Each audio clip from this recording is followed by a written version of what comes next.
Footballers have long been renowned for loving an occasional hit of golf, but former Fitzroy and Collingwood star Doug Barwick has embraced the sport completely.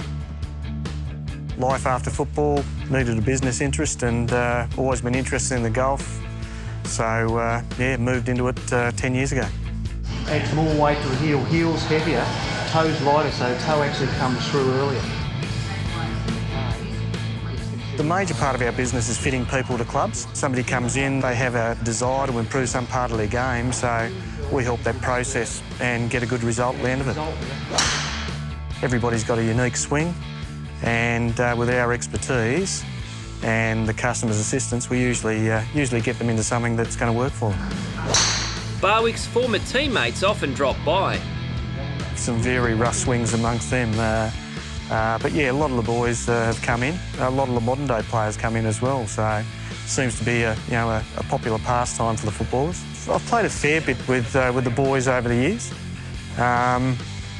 Not one of them can play any good, but yeah, played a little bit. Guys like Damien Monkhurst have played a fair bit of golf, yeah, most of the boys get out and have a hit. Thanks for shopping at Drum and Golf, Preston. Barwick grew up in a far different environment to Melbourne's northern suburbs, where he now lives and works. He spent his early years in Tasmania, playing for East Launceston before being recruited by Fitzroy. He debuted for the Lions in 1984. Great people. We didn't have a lot as a club though. You know, good people, good teams, we got good results, but you know, it was very difficult, try and survive as a club, so very sad when they moved north, really. A bullocking wingman and half-forward, he wasn't big on the defensive part of the game. The guys who could run all day really used to drive me to distraction. I used to like short bursts and, it was that era when the more athletic running play was starting to become in vogue, so I could deal with the stronger guys, but the runners really worried me. But when he had the ball, Barwick was a dynamic player. Barwick from half forward, long kick with the breeze, should just about be a score, it's close, it's a goal! He ran out alongside many Fitzroy greats. Bernie Quinlan is the first one that comes to mind, Gary Wilson, Lorenzo Serafini, guys like Gary Sidebottom who were fantastic, Matty Rendell, and then there was a group of younger kids, Richard Osman, Paul Roos, Gary Pert. There was no end of good players at Fitzroy. But he can't beat Roos on this occasion. But after 76 games with the Lions, he went down the road to Collingwood. Running play with Barwick, he can bump it a mile. Look at that long kick. This might be a goal. Yes! Another one to the Magpie. Really wanted to be successful and taste a premiership. At that stage, we were starting to lose players at Fitzroy and the future was uncertain, so I was out of contract. Collingwood approached me. The president at the time, Alan McAllister, drove me crazy. It was a great move. I'm glad I did it.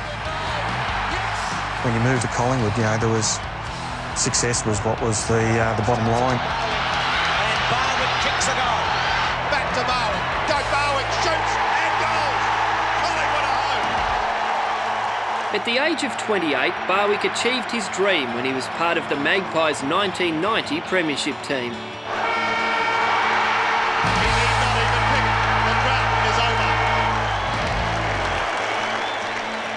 It's like all great days, it gets blurry after a while.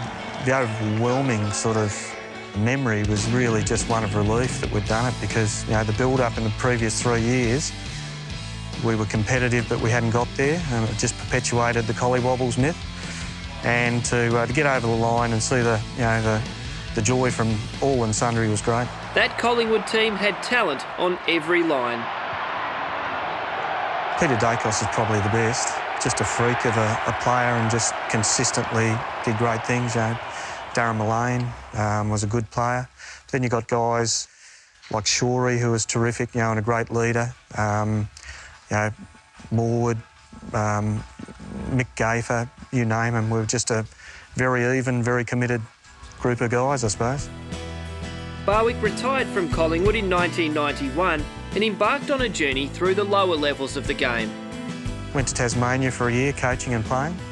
then local football, East Burwood for a number of years, then the TAC Cup, and then went into the VFL with Box Hill and finished my coaching with Williamstown. So I had about 18, 19 years of coaching after playing. Nowadays, he just loves watching the game from the sidelines. Go to all the Collingwood games with my wife and just like being above it, watching it unfold in front of me. Yeah, love the game. The game's better than it's ever been.